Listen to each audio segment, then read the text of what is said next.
नमस्कार मंडळी, स्वागत आहे तुमचं माझ्या आजच्या नवीन पॉडकास्टमध्ये। आजचा आपला विषय आहे आरशा चार दोरी। पण पॉडकास्ट सुरू करण्यापूर्वी जर तुम्ही माझ्या चॅनलवर नवीन असाल तर माझ्या चॅनलला सबस्क्राईब करून घ्या। सोबतच शेजारी असलेल्या बेल आयकॉनला प्रेस करा सो दॅट कोणतीच अपडेट तुम्ही मिस करणार नाही।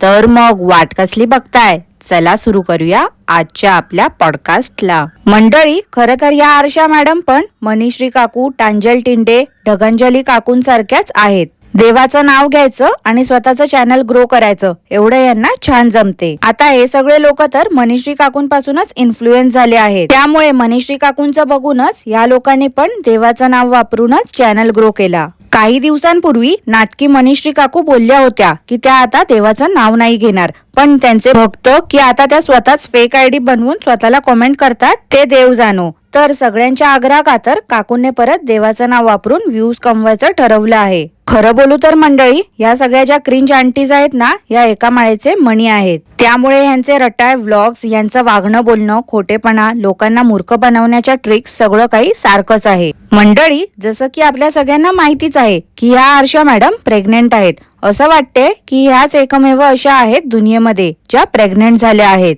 हेच बघा ना, किती ते ओव्हर ऍक्टिंग करत असतात या मॅडम। आता या आरशा मॅडमला बरं वाटत नाही तर यांनी आराम करावा, मस्त हेल्दी डाएट फॉलो करावं, पण नाही, मॅडमला काळजी असते ती म्हणजे व्हिडिओची। तसं तर आता या आरशा मॅडमला कॉन्टेंटची काही कमी नाही आहे। 2-3 वर्ष मस्त 2-3 वर्षाचा कॉन्टेंट त्यांच्याकडे आहे। प्रेग्नेन्सी या टॉपिकला सोडलं तर दुसरं काही या मॅडमकडे दाखवण्यासारखं नाही आहे। गुढीपाडव्या दिवशी आरशा मॅडमने साडीचा ड्रेस वेअर केला होता। 10 वेळा तरी त्यांनी सांगितलं असेल की हा ड्रेस मी फक्त जेवण बनवण्यापुरताच वेअर केला आहे, नंतर मी गुढी उभारताना साडी वेअर करणार आहे। या आरशा मॅडमला कोणीतरी साडी पाठवली होती पेड प्रमोशन साठी। त्या ताईंची अशी इच्छा होती की आरशा मॅडमने गुढी उभारताना ती साडी नेसावी, आणि खास त्यांच्या आग्रहाखातरच आरशा मॅडमने ती साडी देखील नेसली होती। ह्या आरशा मॅडम गुढीपाडवा साजरा करत होत्या, मला तर असं वाटते ह्या फक्त व्हिडिओ साठी करत होत्या। गुढीपाडवा राहिला बाजूला, पण जास्त यांना काळजी होती ती म्हणजे व्हिडिओची।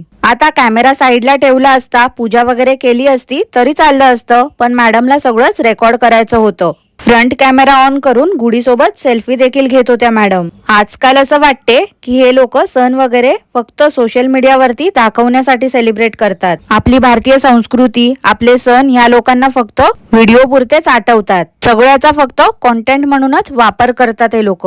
आता आपल्या सगळ्यांना तर माहितीच आहे की गुढीपाडव्याला खूप लोक सोनं वगैरे खरेदी करतात। तर गुढीपाडव्या दिवशी ज्वेलर्सकडे गर्दी असल्यामुळे यांना सोनं घेता आलं नाही, म्हणून या 2-3 दिवसानंतर गेल्या ज्वेलर्सकडे। यांनी व्हिडिओ मध्ये दाखवलं की ह्या गेल्या आहेत गोल्ड शॉपिंगला। यांनी स्टार्टिंगला व्हिडिओच्या रिकॅप मध्ये दाखवलं की ह्या रिअल डायमंड चेन घेत आहेत, पण ऍक्च्युअल मध्ये मॅडमने त्यांची नोज रिंग होती ती चेंज केली। काही दिवसांपूर्वीच त्यांनी ती नोज रिंग घेतली होती, पण अंधमंद भक्तांनी सांगितलं की ताई ते तुला सूट होत नाही आहे। मग काय, ताईंना करमत नव्हतं, कधी एकदा ते चेंज करते असं झालं होतं, म्हणून ताईने गुढीपाडव्याचा मुहूर्त काढला। पण ताई प्रेग्नेंट आहेत ना, त्यांना दगदग करून चालणार नाही, म्हणून त्यांच्या मिस्टरांनी त्यांना 2-3 दिवसानंतर नेलं। तिथे जाऊन यांनी ब्लॅक कलरची नोज पिन घेतली। मॅडम तिथूनच घालून आल्या। घरी आल्यावर कोणीच नोटीस केलं नाही, त्यामुळे मॅडम नाराज झाल्या होत्या। शेवटी मुलाला आणि आईला त्यांनी सांगितलं की बघा, मी नवीन नोज पिन घेतली आहे, तुम्ही कौतुकच केलं नाही, तुमचं लक्ष देखील गेलं नाही। खरं तर या आरशा मॅडमने जुनी नोज रिंग चेंज करण्या अगोदरच आईला आणि मुलाला विचारायला हवं होतं की खरंच नाही सूट होत आहे का, मला चेंज करू का। पण सगळं काही करून झाल्यावर मॅडमने त्यांना दाखवलं। त्यांच्या मुलाला नवीन नोज पिन आवडलीच नाही, तो बोलला जुनीवालीच छान होती। आता तर मग आरशा मॅडमने ही पण चेंज करायला हवी। मंद भक्तांचं ऐकून यांनी ती नोज पिन चेंज केली होती, पण यांच्या मुलाला आणि आईला आवडलीच नाही नवीन नोज पिन। आरशा मॅडमला मध्येच एक लहानपणीचा किस्सा आठवला। आरशा मॅडम बोलल्या, माझं नाक दोन्ही बाजूने टोचलं गेलं आहे। मी लहानपणी दोन्ही बाजूला नाकात रिंग घालून फिरायची। आता मंडळी तुम्हीच सांगा, असं कोण करते। आणि या मॅडम अशा दोन्ही बाजूला रिंग घालून फिरायच्या, यांचे घरचे काहीच बोलायचे नाही का यांना। उगाच आपलं काही स्टोरी सांगायची, आणि अंधमंद भक्त तर आहेतच विश्वास ठेवायला। आता या आरशा मॅडम, ढगंजली काकू, मनीश्री काकू यांचे अंधमंद भक्त कॉमन आहेत, त्यामुळे यांच्या दादाताईंनी जे काही सांगितलं ते यांच्या अंधमंद भक्तांना खरंच वाटते. खरं तर यांच्या अंधमंद भक्तांना जराही अक्कल नाही आहे. यांचे दादाताई जे काही सांगतील तेच यांच्यासाठी पूर्व दिशा. कमाल वाटते मला यांच्या भक्तांची. नोज रिंग चेंज करून झाल्यानंतर आरशा मॅडमला खूप दिवसांपासून इच्छा होती, ती म्हणजे बॉइल्ड कॉर्न खाण्याची. तिथे एका स्टॉलवर त्यांच्या मिस्टरांनी त्यांना बॉइल्ड कॉर्न खायला नेलं. काय काय एखाद्याची स्वप्न आणि इच्छा असतात ना हो मंडळी. त्या युरोपच्या वांगेवालीला फ्लाइंग ड्रेस घालून फोटो काढायचे होते. दुसऱ्या त्या कॅलिफोर्नियाच्या कॅट मॉमला ड्रेसिंग टेबल घेण्याचं स्वप्न होतं. आणि आता या आरशा मॅडम यांना बॉइल्ड कॉर्न खाण्याची इच्छा होती. अहो आरशा मॅडम, ते 20 रुपयाचे मक्याचे दाणे तुम्ही घेऊन आले असते ना मार्केटमधून, आणि ते मस्त बॉईल करून त्याच्यावरती मीठ मसाला आणि लिंबू पिळून खाल्लं असतात ना, तरी देखील त्याची तीच टेस्ट असती. हे तर तुम्ही घरी बनवूनच खाऊ शकल्या असत्या. आता अशा दिवसात तुम्ही बाहेरचं खाणं टाळलं पाहिजे. तुम्हाला जे काही खायची क्रेविंग्स होते ते तुम्ही घरीच बनवून खाऊ शकता. आणि मॅडम, प्रत्येक गोष्टीचा व्हिडिओ बनवून दाखवण्याची काही गरज नसते हो. उगाच आता प्रेग्नन्सी हा टॉपिक तुम्हाला मिळाला आहे तर सगळं काही आपलं प्रेग्नन्सीलाच रिलेट करायचं. अहो आरशा मॅडम, तुम्ही सोशल इन्फ्लुएन्सर आहात ना, लाखो लोक बघतात तुमचे व्हिडिओ. तुम्हीच जर असं प्रेग्नन्सीमध्ये बाहेरचा दही वडा कॉर्न चाट खाल्ला तर इतर लोकांनी काय शिकायचं तुमच्याकडून. तुम्हाला एवढंच जर प्रेग्नन्सीवर व्हिडिओज करायचे आहेत ना, तर मग काहीतरी हेल्दी रेसिपी दाखवा. प्रेग्नन्सीमध्ये कशी काळजी घेतली पाहिजे यावर व्हिडिओ करा. उगाच आपलं रटाळ काहीतरी का दाखवत बसता. दुसऱ्या दिवशी मंडळी आरशा मॅडमने पॉपकॉर्न कसे बनवतात त्याची रेसिपी शेअर करणार असं बोलल्या होत्या.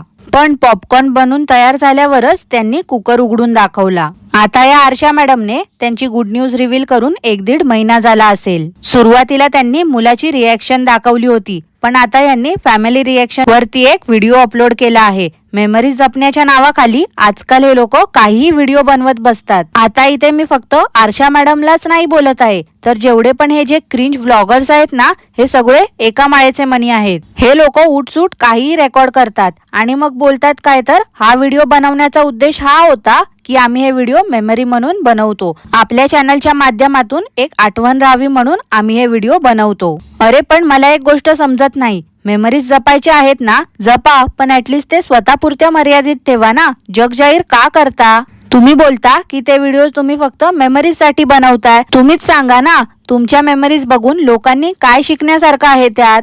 लोकांनी तुमच्या मेमरीज बघून काय करावं नेमकं? अरे मेमरीज वगैरे जपणं हे फक्त दिखावा आहे. हे फक्त तुम्ही कारण देता. खरा हेतू तर तुमचा फक्त डॉलर्स कमवणं हाच असतो. आता मंडळी, मेमरीज जपण्याच्या नावाखाली आरशा मॅडमने काय केलं तर त्या प्रेग्नन्सी किट घेऊन वॉशरूम मध्ये गेल्या. सगळं काही त्यांनी कॅमेरा ऑन करून रेकॉर्ड केलं. हो आरशा मॅडम, ती टेस्ट केली तुम्ही, व्हिडिओ काढला, ठीक आहे, पण अहो सगळंच दाखवण्याची काही गरज नव्हती. वॉशरूम मध्ये जाऊन कशी टेस्ट केली ते तुम्ही दाखवलं नसतं तरी चाललं असतं. अहो मॅडम, घरच्यांचं रिएक्शन असं टायटल ठेवलं होतं तुम्ही, मग एवढं बारीक सारीक नसतं दाखवलं तरी काय फरक पडला नसता. फक्त तुम्ही रिएक्शन दाखवल्या असत्या तरी चाललं असतं. आणि मॅडम, आधी तुम्ही प्रेग्नन्सी बद्दल मुलाला सांगितलं होतं, त्याचं रिएक्शन तुम्ही कॅप्चर केलं होतं. मग तेच परत रिपीट क्लिप दाखवण्याची काही गरज नव्हती. उगाच आपलं ते व्हिडिओची लेंथ वाढवण्यासाठी म्हणून झालेल्या त्याच गोष्टी दाखवता तुम्ही. अहो मॅडम, 10 मिनिटं तरी त्या मुलाचं रिएक्शन दाखवण्यामध्येच तुम्ही वेळ घालवलात.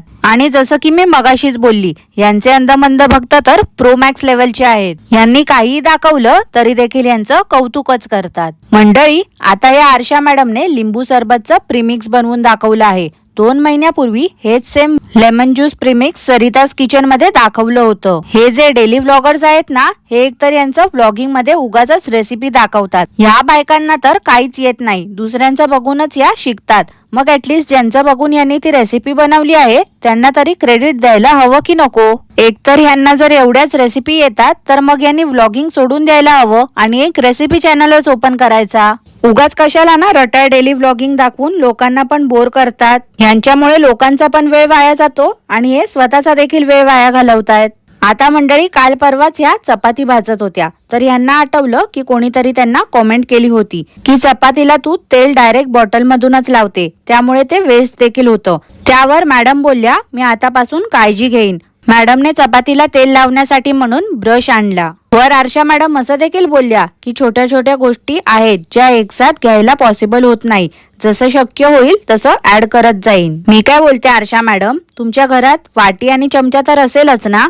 मग तुम्ही काय करा, तर एका वाटीमध्ये तेल काढून घ्या आणि चपाती भाजताना चमचा तेलात बुडवा आणि तोच चमचा चपातीवर फिरवा. तुम्ही तो ब्रश विकत नसता आणला तरी देखील चाललं असतं. उगाच लोकांना दाखवायचं आपण किती गरीब आहोत, मग सिंपती गेन करायची. ही तर तुमची जुनी सवय आहे. आता तरी ही नाटकं करणं बंद करा हो. मंडळी, या आरशा मॅडम पण टोमल काकूंसारख्याच खूप मोठ्या वांग लवर आहेत. ह्या लोकांना रोज रोज वांगी खाताना बघून आता ते वांग खाण्याची देखील माझी इच्छा मरून गेली आहे. आणि हो, वांग्यावरूनच अजून एक गोष्ट मला आठवली, ती म्हणजे टोमल काकूंविषयी अजून एक पोलखोल मी करणार आहे. आता ती पोलखोल कसली आहे ती तुम्हाला 1-2 दिवसात समजेलच, पण तोपर्यंत तुम्ही सगळ्यांनी गेस करा बघू आणि मला कॉमेंटमध्ये सांगायला विसरू नका. याच नोटवरती आजचा पॉडकास्ट मी इथेच थांबवते. आय होप तुम्हाला आजचा पॉडकास्ट आवडलं असेल. पॉडकास्ट आवडलं असल्यास लाईक करा, शेअर करा, चॅनलला सबस्क्राईब करायला विसरू नका. सोबतच शेजारी असलेल्या बेल आयकनला प्रेस करा सो दॅट कोणतीच अपडेट तुम्ही मिस करणार नाही. धन्यवाद.